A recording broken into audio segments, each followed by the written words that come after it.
정보처리 기사 시험을 준비하시는 여러분 반갑습니다. 저는 에듀온에서 정보처리 기사 소프트웨어 개발 파트를 맡은 흥달쌤입니다.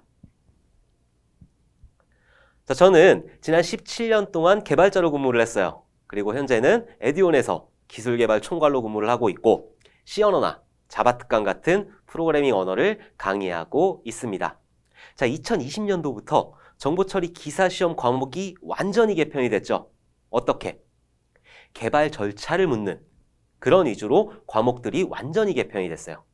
자, 개발 위주니까 개발자인 제가 가만히 있을 수가 없어서 여러분들 정보처리 시험 합격에 조금이라도 도움이 되고자 소프트웨어 개발 파트를 맡아서 강의를 진행하게 됐습니다. 자, 여러분들 지금 이 시간, 이 공간 누가 주인공일까요? 앞에서 떠들고 있는 제가 주인공일까요? 아니에요. 바로 여러분들이 주인공이에요. 여러분들이 정보처리 기사 시험 합격의 주인공이 되셔야 되는 거예요. 그러기 위해서는 여러분들이 주체가 되셔야 된다는 거죠. 여러분들이 주체가 돼서 정보처리 기사 시험 합격의 주인공이 될 수 있도록 제 크고 작은 개발 경험들을 여러분들한테 세세하고 꼼꼼하고 그리고 쉽게 하나씩 알려드리도록 하겠습니다. 자, 이번 시간에는 정보처리 기사 1, 2회 통합, 그 중에서 소프트웨어 개발 파트 문제풀이 강의를 한번 진행해 보도록 하겠습니다. 자, 이 영상이 마음에 드신다면 여러분들 구독과 좋아요 한번 부탁드릴게요. 자, 그러면은 시작하도록 하겠습니다. 자, 1번 문제 보도록 하겠습니다. 정렬된 n개의 데이터를 처리하는데 비고표시법으로 n 로그 2n의 시간이 소요되는 정렬 알고리즘이다. 자, 정렬 알고리즘의 시간 복잡도를 물어보는 문제죠. 정렬 알고리즘의 시간 복잡도는 두 가지가 있어요. n 로그 2n과 n 제곱의 속도를 갖는 정렬 알고리즘이 있는데 그 중에 뭐가 빠르냐? n 로그 2n이 훨씬 더 성능이 좋은 알고리즘이에요. 자, 문제에서는 n 로그 2n이라고 그랬으니까 성능 좋은 정렬 알고리즘을 골라라. 그거죠. 자, 성능 좋은 정렬 알고리즘 n 로그 2n의 속도를 갖는 정렬 알고리즘은 퀵정렬, 힙정렬, 병합정렬 이렇게 세 가지가 존재를 해요. 찾아볼까요? 없네. 없는데 병합정렬이나 합병정렬이나 똑같은 말이겠죠. 그래서 1번의 정답은 4번이 되는 거예요. 그럼 나머지 선택, 삽입, 버블. 자, 이런 정렬법들이 어떤 속도를 갖는지 우리 조금만 더 알아보도록 할게요. 정렬 방법에 따라서 삽입정렬, 선택정렬, 버블정렬, 쉘정렬이 있는데 요것들은 n제곱의 시간 복잡도를 갖는다. 그 다음에 퀵정렬, 힙정렬, 병합정렬은 n 로그 2n의 평균 속도를 가지게 된다. 퀵, 힙병, 퀵, 힙병 빠르게 하면은 희귀병 같이 들려요. 자, 여러분들 희귀병 그렇게 외우시면 좀 더 수월하겠죠. 자, 그러면은 실제 데이터들이 있을 때 시간 복잡도가 어떻게 나오느냐 그걸 한번 계산해 보도록 할게요. 물론 n제곱 같은 건 안 나오겠죠. 두 개 다 그럼 2는 4잖아요. 근데 n 로그 2n 같은 경우에는 나올 수도 있겠죠. 그러니까 우리 실제로 데이터를 넣어서 어떤 결과값이 나오는지 한번 보도록 할게요.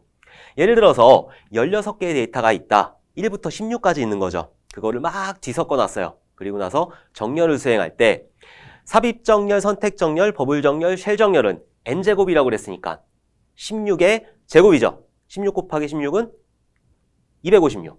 오케이? 자, 256번 돌려야지 1부터 16까지 정렬이 되는 거고 그 다음에 n 로그 2n 같은 경우에 요거를 계산을 해봐야 되겠죠.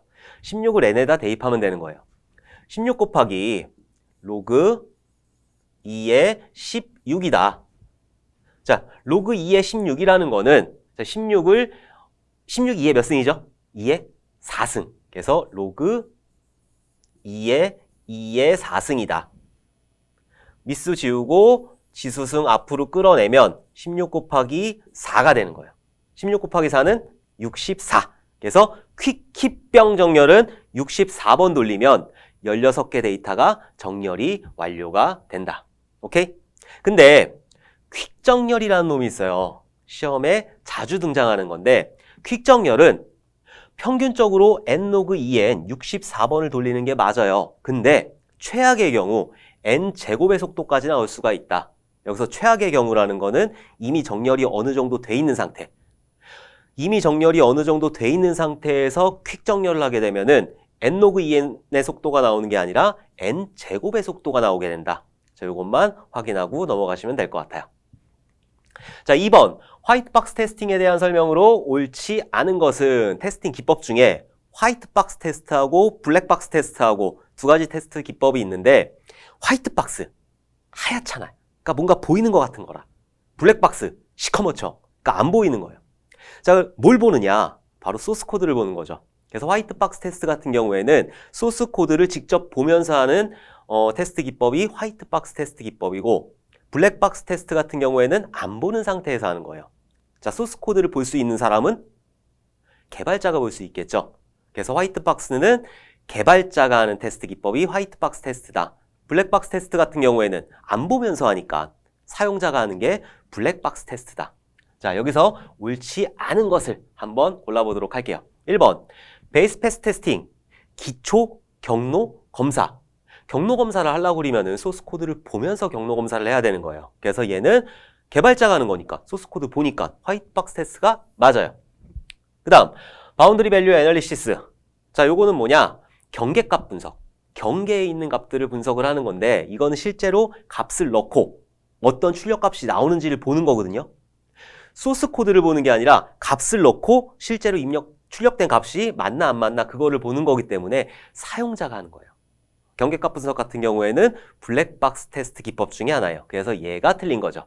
그래서 2번의 정답은 1번이 되는 거예요. 자, 2번부터 보도록 할게요. 소스 코드의 모든 문장을 한 번 이상 수행함으로써 수행하려면은 봐야 되겠죠. 뭐를? 소스 코드를. 그러니까 얘는 화이트박스 테스트 기법이 맞고 3번 모듈 안의 작동을 직접 관찰 보면서 그래서 얘도 화이트박스 테스트. 그 다음에 산출물의 각 기능별로 적절한 프로그램의 제어 구조에 따라 선택, 반복 등의 부분들을 수행함으로써 논리적인 경로를 보면서 점검한다. 화이트박스 테스트가 맞는 거죠. 1번의 바운드리 밸류 애널리시스, 경계값 분석은 블랙박스 테스트예요. 자, 그러면은 우리 화이트박스 테스트하고 블랙박스 테스트 시험에 정말 단골로 등장을 할 거거든요. 그러니까 조금만 더 살펴보도록 할게요. 자, 화이트박스 테스트 기법 뭐라고 그랬죠? 보면서 한다. 뭐를? 소스 코드를. 자, 화이트박스 테스트 기법은 프로그램의 내부 구조, 동작을 디테일하게 보면서 검사하는 기법이 화이트박스 테스트 기법이다. 내부 소스 코드를 테스트하는 기법. 그리고 개발자 관점. 개발자만 소스 코드를 볼 수 있으니까 남들 다 보면 안 되잖아요. 그 안에 뭐가 들어있을 줄 알고 막 비밀번호 있고 어디 IP 있고 막 이러면은 큰일 나겠죠. 그래서 개발자 관점의 테스트 방법이다. 종류에는 문장 검증, 선택 검증, 경로 검증, 조건 검증이 있다. 소스 코드 보면서 이런 것들을 다 검증을 하는 거예요. 오케이? 보면서 하는 게 화이트박스 테스트다. 자, 블랙박스 테스트 기법은 소프트웨어 내부 구조나 작동 원리를 모르는 일반 사용자들이 하는 기법이 바로 블랙박스 테스트 기법이다. 내가 원하는 기능이 예측한 대로 정상 동작하는지를 확인한다. 내가 개발자한테 어떤 기능을 만들어 줘라고 했잖아요. 그럼 그 기능들이 제대로 동작하는지 소스 코드 안 보고 그냥 그 프로그램만 가지고 하는 게 블랙박스 테스트다. 사용자 관점의 테스트 방법. 제가 소스 코드 안 보고 하니까 사용자 관점의 테스트 방법이라고 말씀을 드렸죠. 자, 종류에는 동등분할 기법, 경계값 분석 기법, 오류 예측 기법, 원인 결과 그래프 기법, 의사결정 테이블 테스팅, 상태 전이 테스팅 이런 종류들이 있다. 근데 여기 앞에 있는 3개 동등분할 기법하고 경계값 분석 기법하고 오류 예측 기법은 각각 문제로 나올 수가 있어요.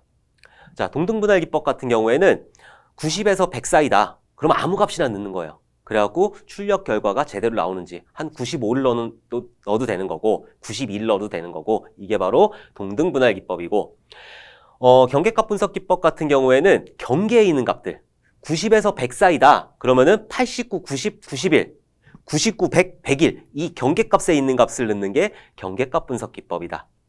오류 예측 기법 같은 경우에는 경험이 많은 사용자 혹은 경험이 많은 개발자 경험이 많은 테스터들이 수행하는 게 이쯤 되면 오류가 날 거야. 이런 오류가 있을 거야. 라고 예측하는 게 오류 예측 기법이다. 요 3가지는 각각의 문제가 나올 수 있으니까 여러분들이 알아두셨으면 좋겠어요.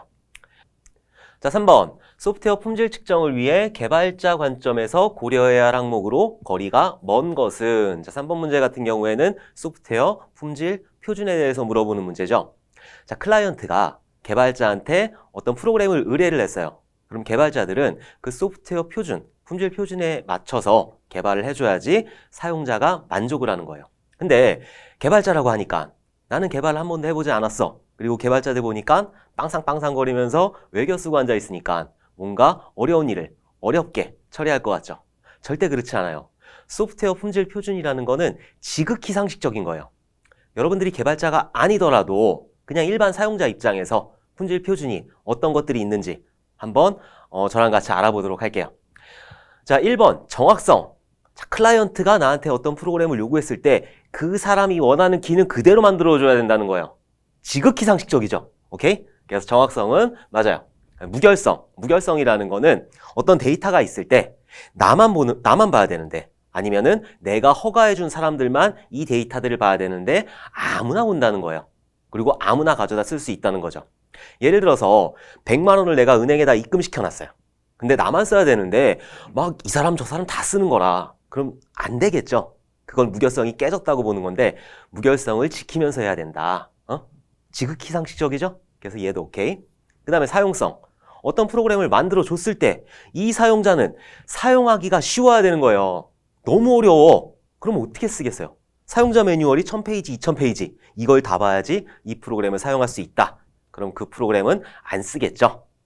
이것도 너무나 상식적이죠? 그래서 사용성도 고려를 해야 돼요. 마지막으로 간결성. 자, 간결성. 개발자 관점에서 간결성이라는 거는 소스 코드의 간결화를 말해요.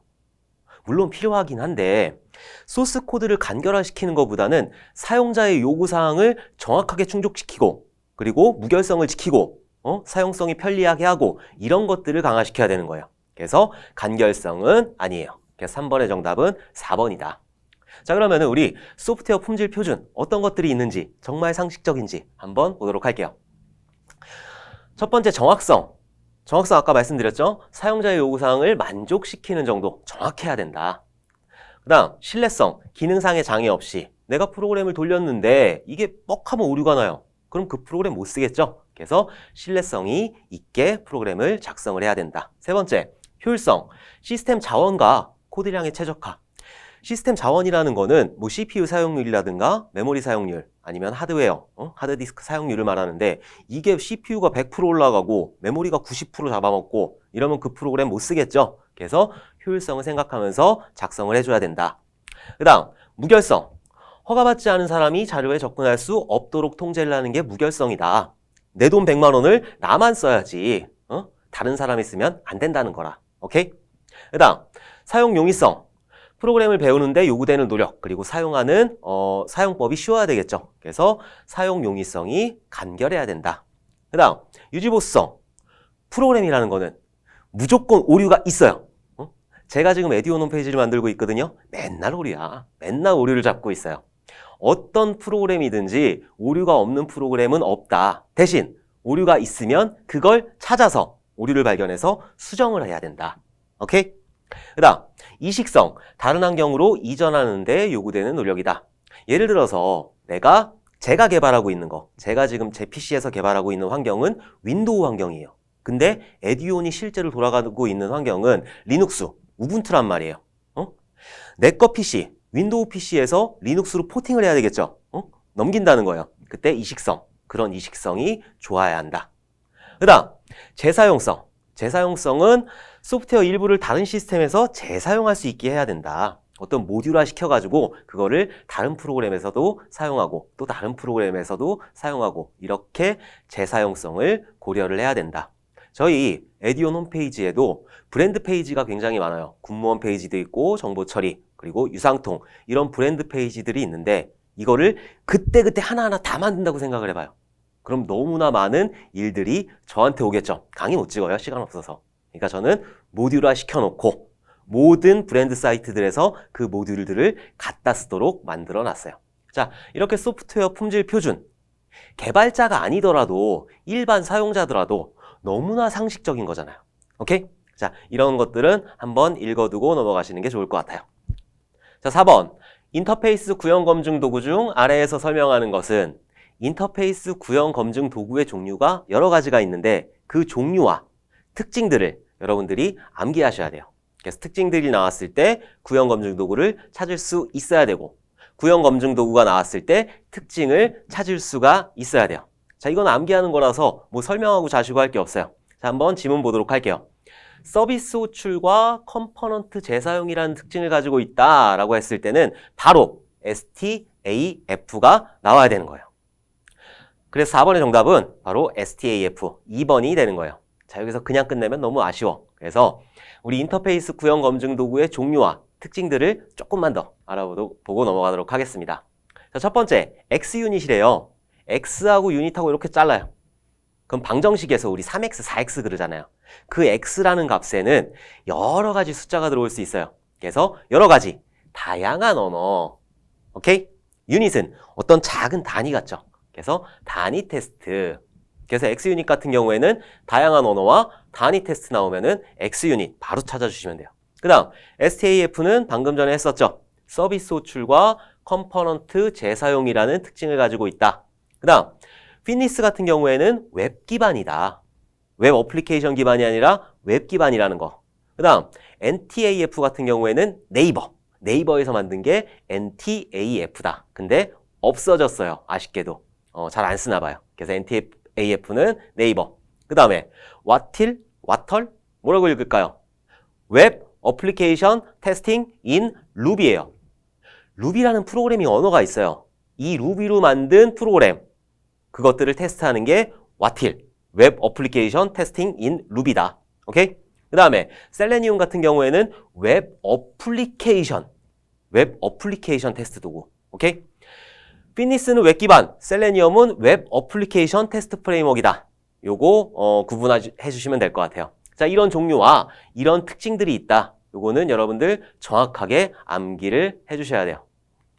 자, 5번. EAI의 구축 유형으로 옳지 않은 것은, EAI라는 거는 엔터프라이즈 어플리케이션 인터그레이션이다. EAI의 종류에는 포인트 투 포인트, 허브 앤 스포크, 메시지 버스, 그리고 허브 앤 스포크와 메시지 버스를 합쳐놓은 하이브리드형이 있어요. 자, 없는 것은, 바로 아닌 것은 트리죠. 트리는 자료 구조에서 비선형 구조를 나타내는 거예요. 자, 그러면은 우리 EAI, 뭔가 이름도 어려운 EAI를 조금 더 알아보도록 하겠습니다. EAI, 기업 어플리케이션 통합. 기업들 간의 어플리케이션을 통합한다는 거예요. 설명을 읽어보면 기업에서 운영되는 서로 다른 플랫폼 및 애플리케이션들 간의 정보 전달, 연계, 통합을 가능하게 해주는 솔루션이 바로 EAI다. 설명드리니까 더 어렵다. 더 어려우니까 여러분들 조금 더 이해하기 쉽도록 제가 쉽게 설명을 해드리도록 할게요. 한 10년 전쯤에, 제가 한 10년 전쯤에 그 프로젝트에 참여를 했으니까 10년 전쯤에 여러분들이 CGV에서 영화를 봤어요. 그러면은 CGV 포인트가 쌓였어요. 그리고 CJ몰에서 나이키 운동화를 사면 CJ몰 포인트가 쌓였어요. 빕스에서 소고기를 먹으면 빕스 포인트가 쌓였단 말이죠. 자, 각각 쌓인 거예요. CGV, CJ몰, 그리고 빕스. 근데 얘네들을 보면 CJ 계열사죠. 세 개 다 CJ 계열사인 거예요. 한 10년 전쯤에는 각각 쌓였는데 지금은 어떻게 됐죠? CGV에서 영화를 보면 CJ 원포인트가 쌓이고, CJ몰에서 나이키 운동화를 사면 CJ 원포인트가 쌓이고, 그리고 빕스에서 밥을 먹으면 CJ 원포인트가 쌓이는 거예요. 자, 뭐가 통합이 된 거죠? 포인트라는 정보가 통합이 됐어요. 그리고 이 포인트를 조회할 때도 CGV에서도 조회가 가능하고, 빕스에서도 조회가 가능하고, CJ몰에서도 조회가 가능한 거죠. 그래서 연계가 됐고 전달을 해주는 거죠. 포인트를 CJ 원포인트라는 그 시스템으로 전달을 해주는 거잖아요. 바로 이게 대표적인 EAI의 예예요. 자, 구축 유형 아까 전에 말씀드렸는데 다시 한번 말씀드리도록 할게요. 포인트 투 포인트, 허브 앤 스포크, 메시지 버스. 허브 앤 스포크하고 메시지 버스를 합쳐놓은 하이브리드형, 이렇게 네 가지가 존재를 한다. 자, EAI 여러분들 어떤 건지 대충 감이 오시죠? 자, 그럼 다음 문제 보도록 하겠습니다. 자, 6번. 다음 트리를 전이순회한 결과는 했어요. 자, 사실 2020년도에 정보처리 기사시험이 개편이 되면서 자료구조라는 과목이 소프트웨어 개발의 한 단원으로 들어와 있어요. 예전에는 자료구조가 한 과목이었으니까 방대한 양을 공부하는 게 맞았는데 지금은 소프트웨어 개발의 한 단원이란 말이죠. 그러니까 출판사나 강사분들, 저를 포함한 강사들이 예측을 하기로 자료구조의 종류 정도 나오지 않을까라고 예측을 했어요. 근데 시험이 오픈되고 나니까 이거 웬걸? 이런 순회뿐만이 아니라 정렬 알고리즘, 비곱 표시법 다 나오는 거죠. 자료 구조에 있던 내용들이 다 나오는 거예요. 그 말은 여러분들이 예전에 공부했던 자료 구조 한 과목을 공부를 다 하셔야 된다는 거예요. 공부하시는 여러분들은 가슴 아프지만 어쩌겠어요. 여러분들은 정보처리 기사시험 합격의 주인공이 되실 분들이기 때문에 즐거운 마음으로 저랑 같이 공부를 하셔야 되겠죠. 자, 어쨌든 6번 트리순회예요. 트리순회는 크게 세 가지. 전이순회, 중이순회, 후이순회. 부모를 언제 방문하느냐에 따라서 전이, 중이, 후이로 나누게 돼요. 자, 전이부터 보게 되면은 먼저 방문하는 거죠. 뭐를? 부모를. 자, 그래서 부모를 먼저 방문하고 왼쪽 자식, 오른쪽 자식 이렇게 방문하는 게 전이순회. 중이순회 같은 경우에는 중간에 방문하는 거예요. 뭐를? 부모를. 그래서 왼쪽 자식에서 부모 방문하고 오른쪽 자식 이렇게 방문하는 게 중이순회. 후이순회 같은 경우에는 마지막이죠. 뭐를? 부모를. 그래서 왼쪽 자식에서 오른쪽 자식, 부모 이렇게 방문하는 게 후이순회예요. 오케이? 자, 이 문제에서는 전이순회를 물어봤으니까 우리 전이순회로 한번 트리를 운행해 보도록 할게요. 제일 먼저 전이니까 뭐를? 부모를 방문해야 되겠죠. 최초로 플러스를 방문하고 그리고 왼쪽으로 내려왔더니 얘가 또 부모죠. 그래서 곱하기를 방문하는 거예요. 곱하기를 방문하고 다시 왼쪽으로 내려왔더니 곱하기가 또 있죠. 얘는 또 부모. 곱하기 방문하고 그 다음 내려와서 나누기 방문하겠죠. 그 얘는 또 부모. 나누기 방문하고 마지막으로 왼쪽 자식, 오른쪽 자식. 오케이? 그래서 A, B 이렇게 방문하는 거죠. 이 집안 방문이 끝났어요. 그러면은 마지막으로 오른쪽 자식. 그래서 C를 방문하고 이 집안 끝났어요. 마지막으로 오른쪽 자식 D. 이쪽 집안 끝났으니까 마지막으로 E. 그래서 E를 방문하는 거. 그래서 이 문제의 정답은 플러스 곱하기 나누기 A, B, C, D, E. 어디 있죠? 4번. 그래서 이 문제의 정답은 4번이에요. 자, 트리의 순회법, 트리의 운행법 같은 경우에는 제가 장단컨대 매 시험마다 출제될 확률이 높아요. 만약에 이번에 시험이 출제가 안 됐다. 다음 시험에는 무조건 출제가 되는 거예요. 100번 시험 보면은 90번 이상 출제가 되지 않을까라고 예측을 하고 있어요. 여러분들, 트리 순회법 제가 설명드리는 거 보고만 있으면 굉장히 쉬울 거예요. 근데 여러분들이 직접 해보지 않으면 절대 문제를 푸실 수가 없어요.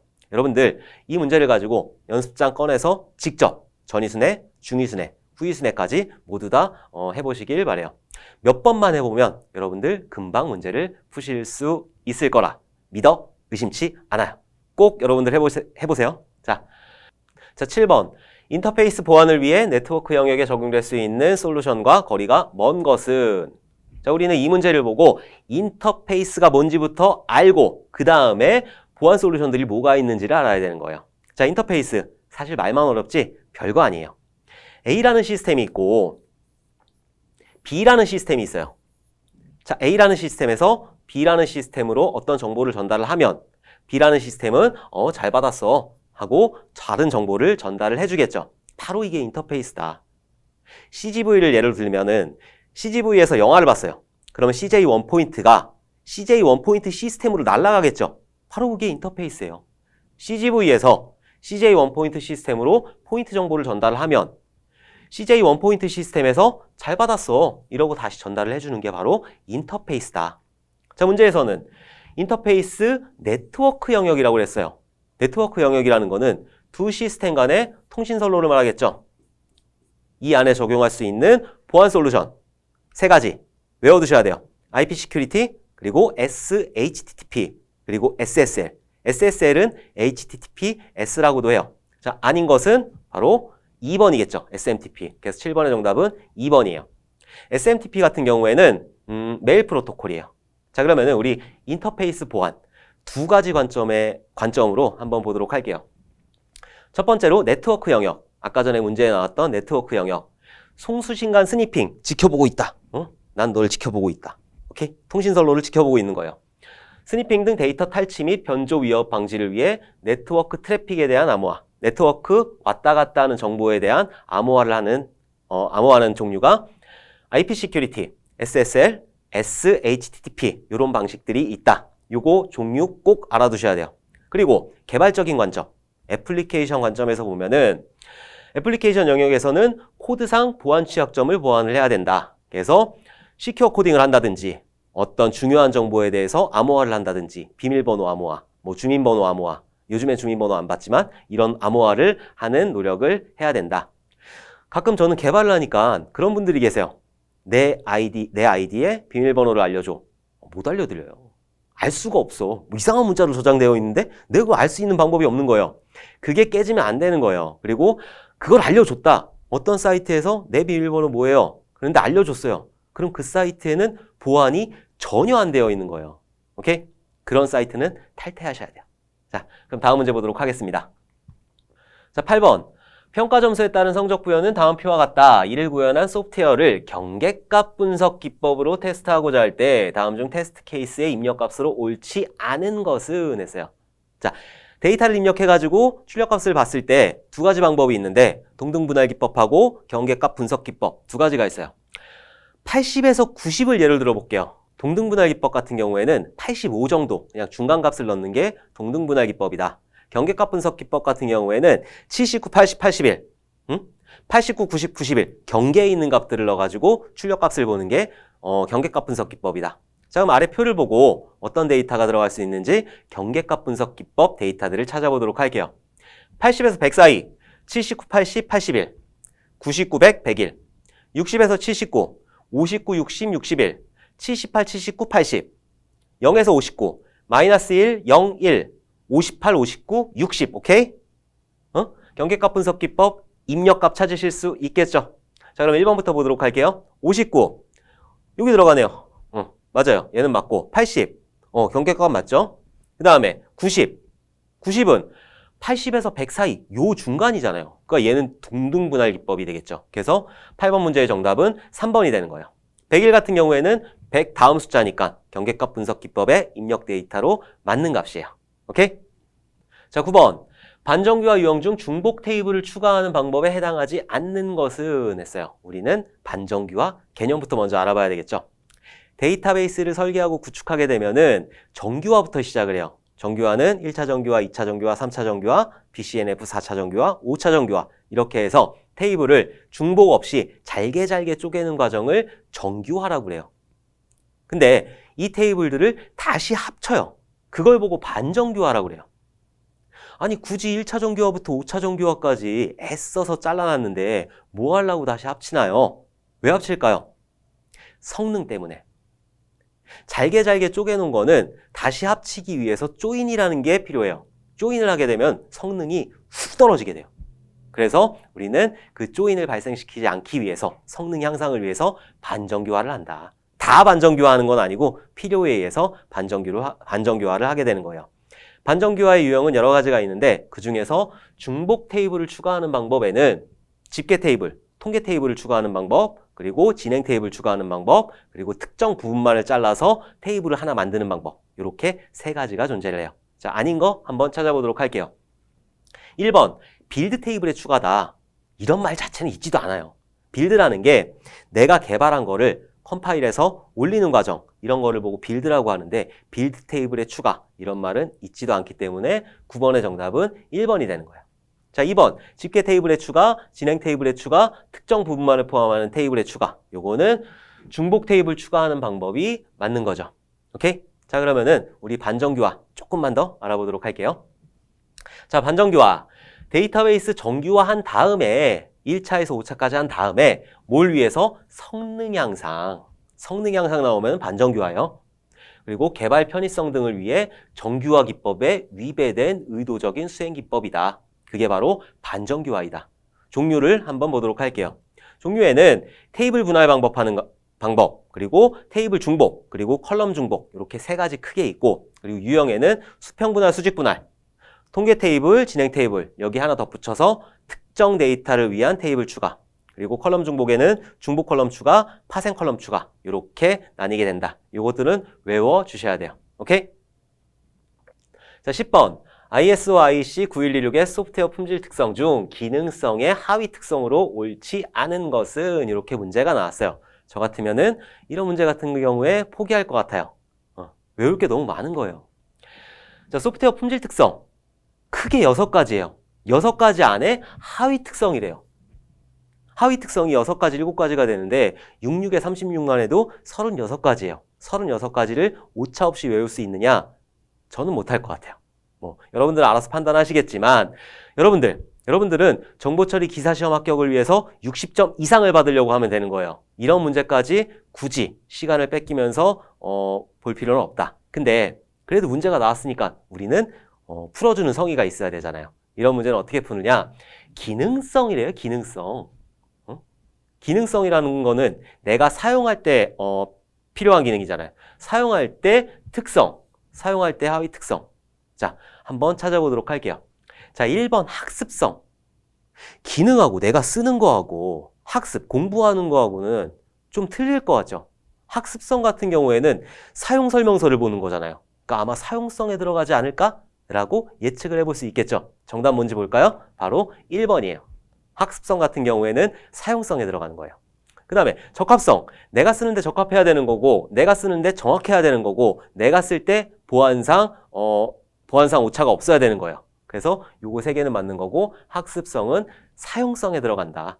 오케이? 자, 이 문제 여러분들이 판단하세요. 포기하실지 아니면 다 외우실지. 한번 보기는 해야 되겠죠? 어떤 것들이 있는지.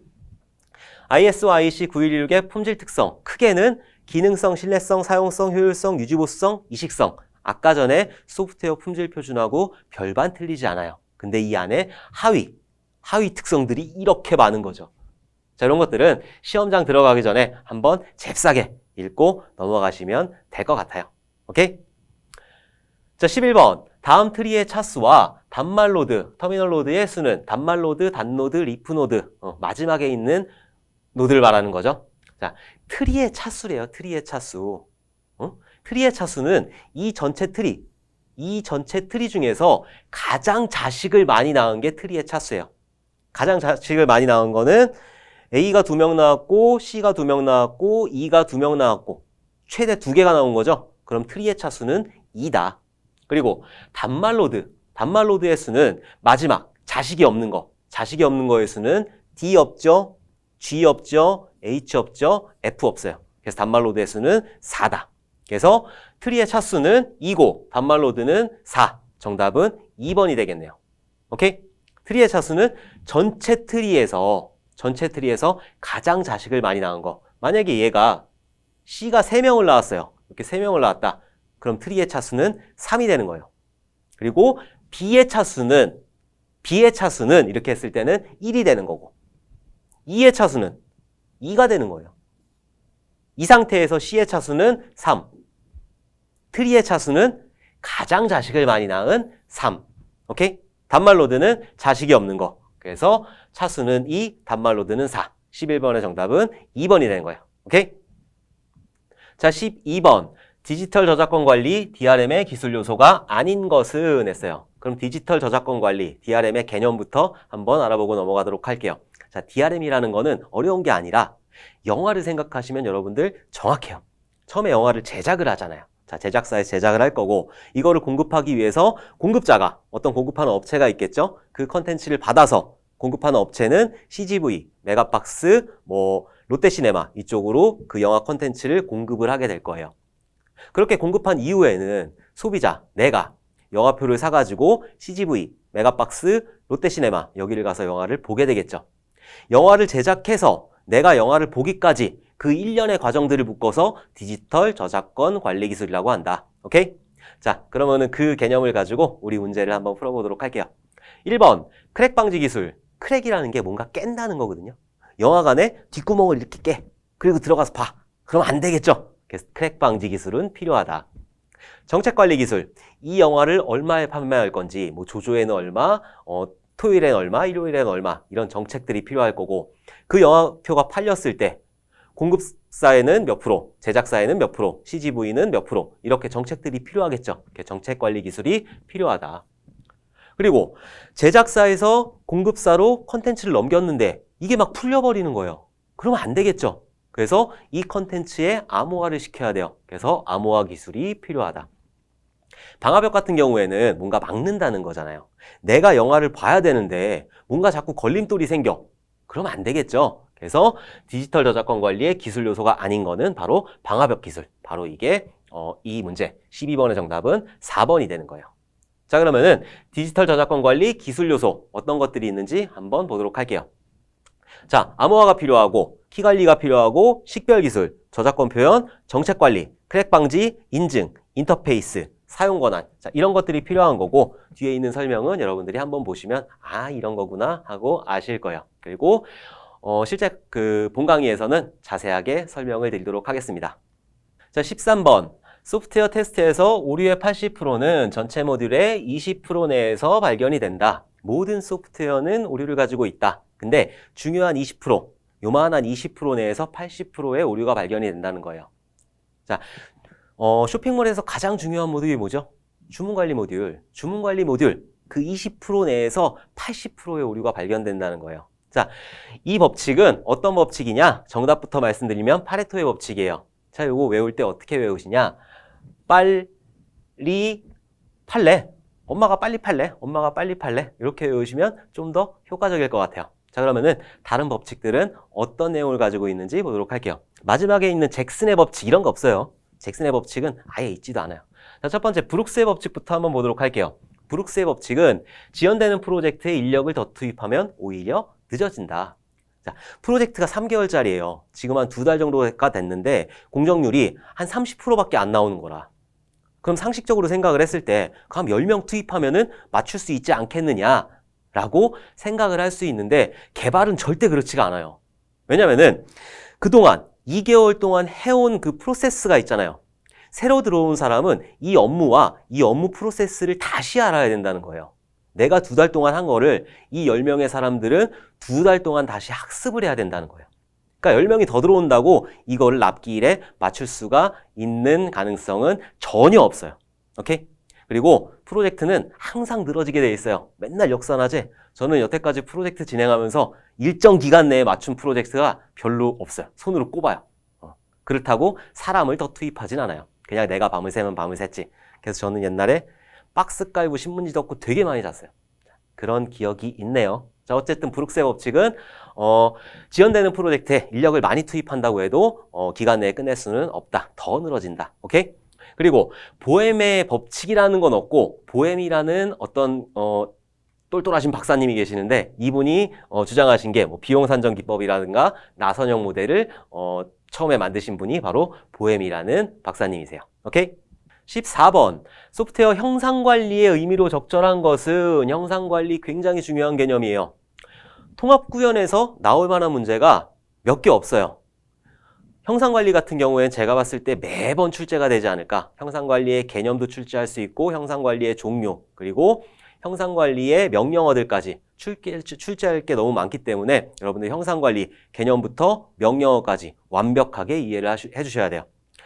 자, 형상관리라는 거는 시험에서도 중요하지만 실무에서도 굉장히 중요해요. 그래서 여러분들 형상관리의 개념을 정확하게 파악을 해주셨으면 좋겠어요. 자, 형상이죠. 펜이라는 형상이잖아요.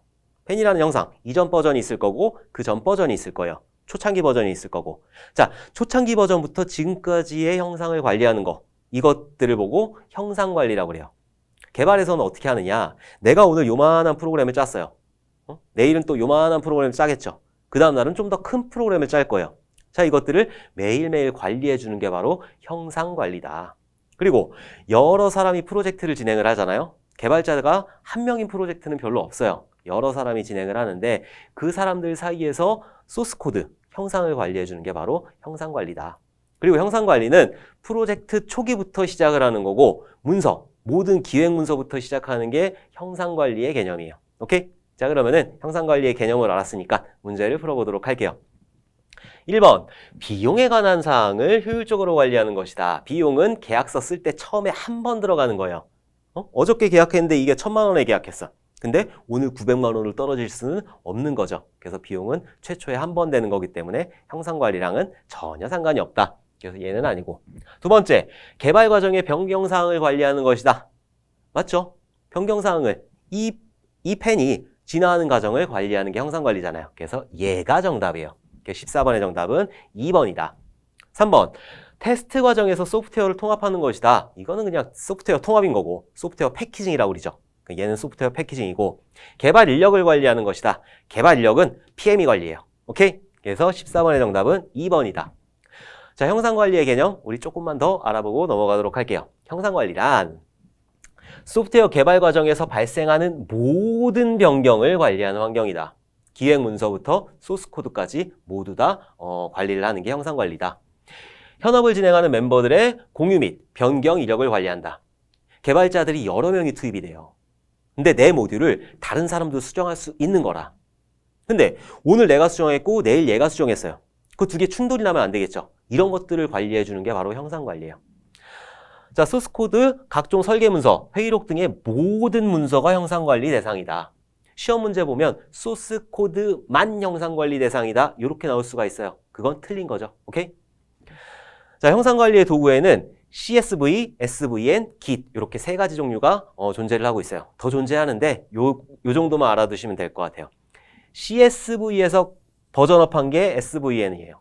제가 처음에 개발할 때는 CSV로 개발을 했는데 요즘에는 전부 다 SVN을 쓰고 있고 Git이라는 거는 Git은 조금 특이해요. CSV나 SVN 같은 경우에는 중앙에 서버를 두고 있어요. 중앙에 서버를 두고 있고 사용자들이 이렇게 붙어서 관리를 해주는 거고 Git이라는 거는 내가 먼저 관리를 하고 다른 큰 시스템이 있죠. 여기다 올리는 거예요. 그러니까 두 벌로 관리가 되는 거죠. 내 시스템에서 먼저 형상 관리를 하고 큰 시스템으로 올리는 게 바로 Git이라는 거다. 자, 요 종류와 차이점만 알아두시면 될 것 같아요. CSV 버전업된 게 SVN 그리고 Git은 조금 틀리다. 오케이? 자, 15번 알고리즘 시간 복잡도 비고 표시법으로 1이 의미하는 것은 자, 요 의미는 뭐냐? 데이터가 아무리 많아도 데이터가 100만 개, 1000만 개 있어도 한 방에 찾아갈 수 있는 게 바로 비고 표시법 1로 표시를 하게 되는 거예요. 이 경우는 어떤 경우냐? 배열에서 인덱스 번호를 알고 있을 때 그리고 해싱 테이블을 사용했을 때 바로 한 방에 찾아갈 수가 있어요. 자, 그러면은 우리 문제를 한번 풀어보도록 할게요. 1번 컴퓨터가 처리가 불가하다. 아니죠. 컴퓨터는 모든 처리를 가능하게 하죠. 두 번째, 알고리즘 입력 데이터 수 관계이다. 입력 데이터 수와 관계없이 한 방에 찾아가는 거라고 그랬죠? 그러니까 얘는 아니에요. 알고리즘 수행 시간이 입력 데이터 수와 관계없이 일정하다. 입력 데이터가 아무리 많아도 한 방에 찾을 수 있다. 그래서 얘가 정답이겠네요. 그래서 15번의 정답은 3번이 되는 거예요. 4번은 그냥 읽고 넘어가시면 될 것 같아요. 자, 그러면은 우리 알고리즘 시간 복잡도 한번 어떤 종류가 있고 어떤 수행 속도를 가지는지 좀 보도록 할게요. 어떤 게 빠르고 어떤 게 느리고. 오케이? 자, 알고리즘 시간 복잡도 회원 수가 늘어남에 따라서 1명, 2명, 3명, 4명, 100명, 1000명, 2000명, 10,000명 이렇게 늘어남에 따라서 처리 시간이 어떻게 증가를 하느냐. 제일 빠른 거는 방금 전에 했던 비고 표시법으로 1이죠. 얘는 한 방에 찾아가는 거예요. 해싱이나 배열에서 인덱스 번호를 알고 있을 때. 요거보다 조금 느린 게 비고 표시법으로 로그 EN이에요. 로그 EN 같은 경우에는 계산법 아까 전에 알려드렸죠. 만약에 16이다 그러면은 로그 2의 4승이니까 미수 지우고 4가 되는 거죠. 4번 만에 처리를 할 수 있다는 거예요. 오케이? 자, 그 다음으로 조금 느린 게 순차 탐색. n번 만에 찾는 거예요. 최악의 경우. 비고 표시법은 최악의 경우예요. 그래서 1부터 100까지 있어요. 내가 100을 찾겠다. 그럼 100번, 1, 2, 3, 4, 5, 6, 7, 100 이렇게 해가지고 100번 찾겠죠? 순차 탐색이 그 다음으로 느린 거. 그 다음으로 느린 거는 n 로그 en이에요. n 곱하기 로그 en이 되는 거죠. 자, 요거는 정렬법. 정렬은 가장 빨라봤자 n 로그 en의 속도를 가질 수밖에 없어요. 만약에 퀵 정렬은 로그 en이다. 이건 아니에요. 오케이? 로그 en의 속도를 갖는 거는 이진 탐색. 반씩 디바이드 컨커. 반씩 잘라가면서 버리는 거. 그때나 가능한 거예요. 탐색할 때, 검색할 때. 오케이? 정렬은 아무리 빨라도 n 곱하기 로그 en의 속도를 갖는다. 어떤 것들이 있죠? 퀵, 힙병, 퀵, 힙병, 희귀병이 있겠죠? 그 다음으로 n제곱의 속도. n제곱의 속도는 삽입, 선택, 버블 정렬. 정렬 3총사가 n제곱의 속도를 가져요. 그리고 5보다 느린 거는 n세제곱. 그 다음으로 느린 거는 n4제곱. 제일 느린 거는 n팩토리얼이에요. n팩토리얼. n팩토리얼, 4팩토리얼이다. 그러면은 4 곱하기 3 곱하기 2 곱하기 1이 되는 거죠. 팩토리얼이 가장 느려요. 오케이? 자, 16번. 소스 코드 품질 분석 도구 중 정적 분석 도구가 아닌 것은 했어요. 이런 거 같은 경우에는 외워줄 수밖에 없어요. 정적 분석이라는 건 뭐냐? 이 개념만 조금 알아보고 넘어가도록 할게요. 정적 분석이라는 거는 소스 코드를 보면서, 그러니까 소스 코드만 가지고 검사하는 게 정적 분석이에요. 얘를 실행시키지 않고 소스 코드의 스타일, 코딩 표준 이런 것들을 보는 게 정적 분석이다. 그 도구가 아닌 것은 바로 벨미터, 발미터 뭐 이런 게 정답이에요. 그래서 16번의 정답은 3번이다. 이 종류는 알아두셔야 돼요. 외우셔야 돼요. 어쩔 수 없어요. 오케이? 자, 소프트웨어 정적 분석 도구라는 건 뭐냐? 소스 코드를 실행하지 않고 코딩 표준, 코딩 스타일, 그리고 구조와 의존관계 등을 분석해 주는 게 바로 정적 분석 도구이다. 자, 정적 분석 도구의 종류에는 PMD, 소나큐브, 파인드버그, 체크 스타일, CPP 체크, 코버티라 이런 것들이 정적 분석 도구로 존재를 하고 있다. 요거는 외워주셔야 돼요. 오케이? 자, 17번. 검증검사 기법 중 개발자의 장소에서 사용자가 개발자 앞에서 행하는 기법이며 사용자가 개발자 앞에서 테스트를 한다는 거예요. 일반적으로 통제된 환경에서 사용자와 개발자가 함께 확인하면서 수행되는 검사는 검증검사 기법에는 3가지가 있어요. 거의 마지막에 하는 검사인데 형상검사, 그리고 알파 테스트, 베타 테스트 이렇게 3가지가 존재를 해요. 형상검사 같은 경우에는 소스 코드가 잘 구성이 되어 있는지, 뭐 이게 형상 관리가 잘 되어 있는지 이런 것들을 보는 거고, 알파 검사 같은 경우에는 사용자하고 개발자하고 같이 테스트를 하는 거예요. 그 베타 테스터 같은 경우에는 베타 테스터 많이 들어보셨죠?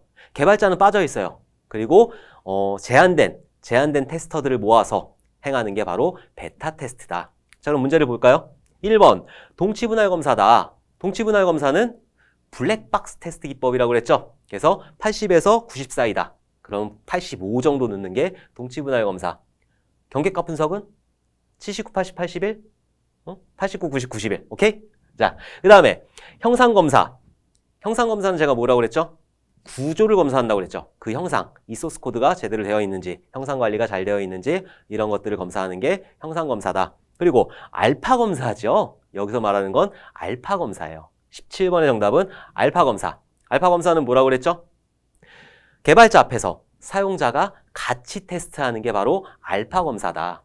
베타 검사 같은 경우에는 베타 테스터들 모아서 개발자가 없는 상태에서 테스터들끼리 테스트를 하는 게 베타 검사다. 오케이? 자, 그러면은 우리 검증 검사 기법, 여기서 나온 검사 기법 조금만 더 알아보도록 할게요. 자, 동치분할 검사 같은 경우에는 블랙박스 테스트라고 그랬어요. 그래서 입력된 값이 출력된 값과 제대로 맞는지, 그래서 어느 정도의 값, 80에서 90이면 85 정도 집어넣는 거죠. 그래서 출력값이 제대로 나오는지 보는 게 동치분할 검사다. 그리고 그와 같이 경계값 분석 꼭 외워주셔야 돼요. 오케이? 자, 그리고 검증검사. 거의 인수할 때 테스트를 하는 건데, 검증검사 기법에는 형상검사, 알파검사, 베타검사가 있다. 형상검사 같은 경우에는 구성요소, 목록, 유지보수를 위해서 표현이 잘 되어 있는지, 이 형상들이 잘 관리가 되어 있는지 보는 게 형상검사. 알파검사는 사용자가 개발자 앞에서 검사하여 오류와 사용상의 문제를 개발자와 함께 확인하는 게 바로 알파검사다. 베타검사 같은 경우에는 선정된 사용자, 베타 테스터들을 제한되지 않은 환경에서 아무데나 풀어놓는 거예요. 차 베타 테스터들 보면은 고속도로 나오고 그러잖아요. 오케이? 그래서 제한되지 않은 환경에서 프로그램을 사용하게 하고 오류가 발견되면 개발자에게 전달해서 수정하게 하는 게 바로 베타 검사다. 오케이? 검사 방법 아시겠죠? 검증 검사에는 형상 검사, 알파 검사, 베타 검사가 있다. 자, 검증 검사의 종류를 물을 수도 있어요. 그러니까 요 3가지 꼭 기억하고 넘어가 주셨으면 좋겠어요. 자, 18번. 하향식 통합에 있어서 모듈 간의 통합 시험을 위해 일시적으로 필요한 조건만을 가지고 임시로 제공하는 시험용 모듈을 무엇이라고 하는가?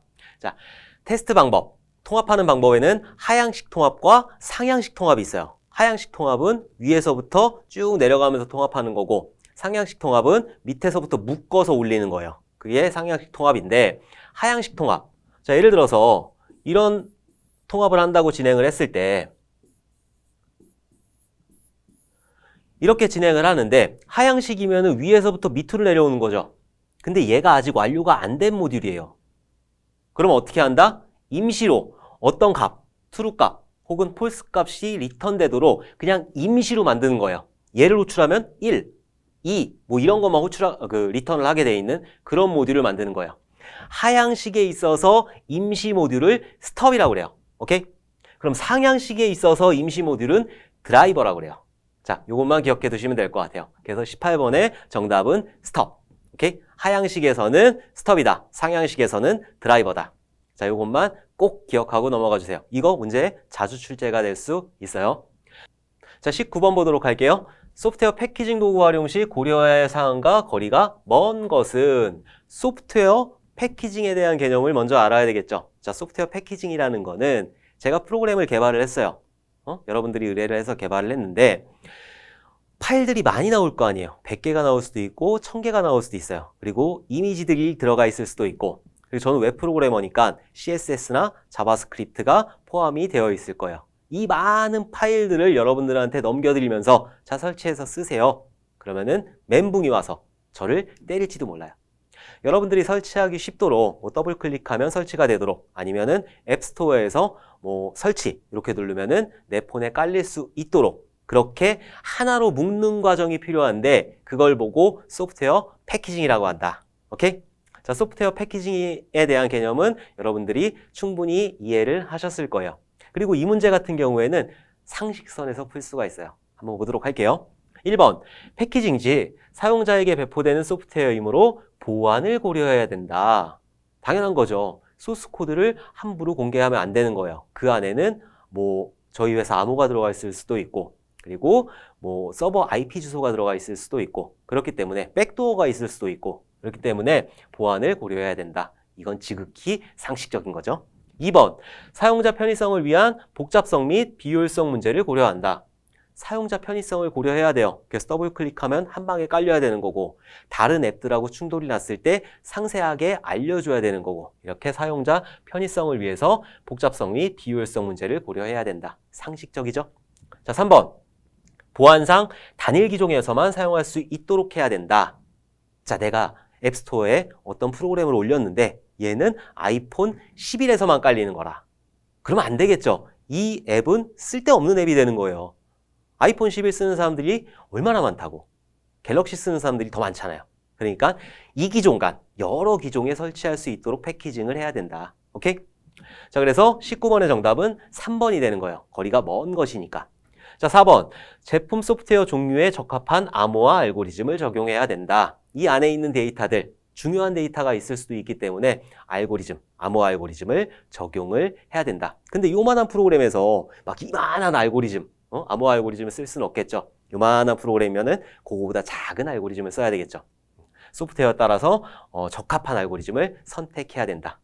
자, 그러면은 우리 소프트웨어 패키징 할 때 고려해야 될 상황, 우리는 지금 지극히 상식선에서 풀었지만 책에는 소프트웨어 패키징 도구 활용 시 고려사항 이런 것들이 나와 있단 말이에요. 그래서 하나씩 보도록 할게요.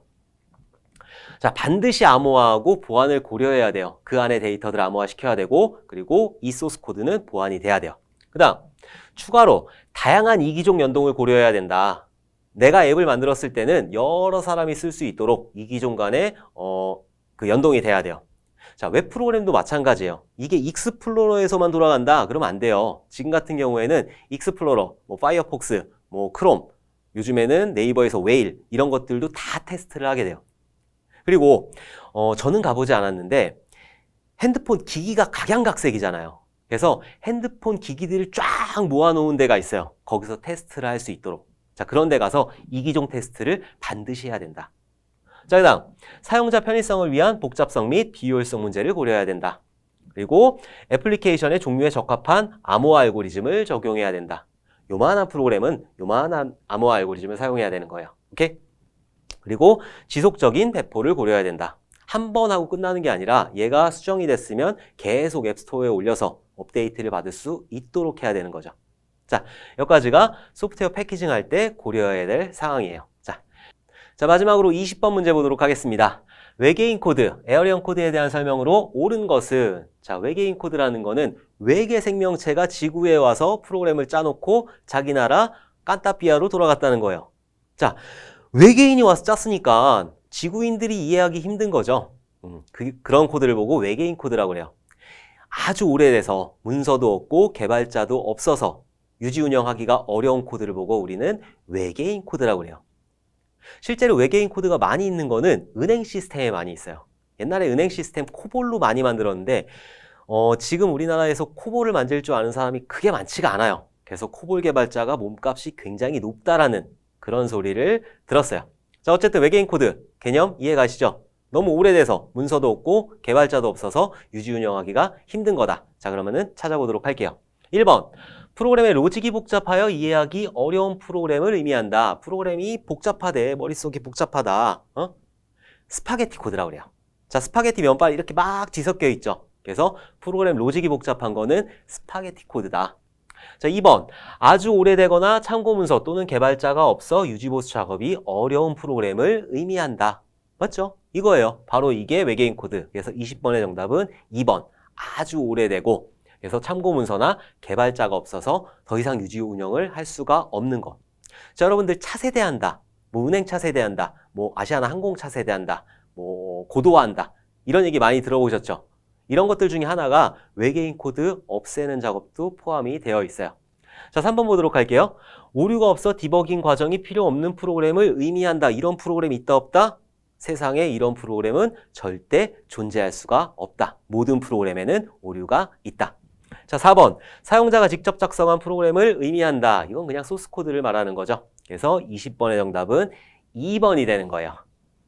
자, 그럼 정보 처리 1, 2회 통합, 소프트웨어 개발 파트에서는 어떤 문제들이 출제가 되었는지 저랑 같이 한번 분석해 보도록 할게요. 자, 출제 범위는 데이터 입출력 구현, 통합 구현, 제품 소프트웨어 패키징, 애플리케이션 테스트 관리, 그리고 인터페이스 구현 이렇게 5가지가 있고 각각 출제된 문제 수는 5개, 2개, 4개, 6개, 3개예요.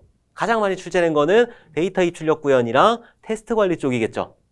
통합 구현에서는 사실 나올 만한 게 없어요. 그래서 형상 관리는 항상 나올 거고 소프트웨어 패키징 같은 경우에는 DRM 그리고 소프트웨어 패키징하는 절차 이런 것들만 정확하게 파악해 주시면 될 것 같아요. 그리고 인터페이스 구현 같은 경우에 인터페이스 개념 정확하게 파악해 주셔야 돼요. 그래야지 문제를 푸실 수 있어요.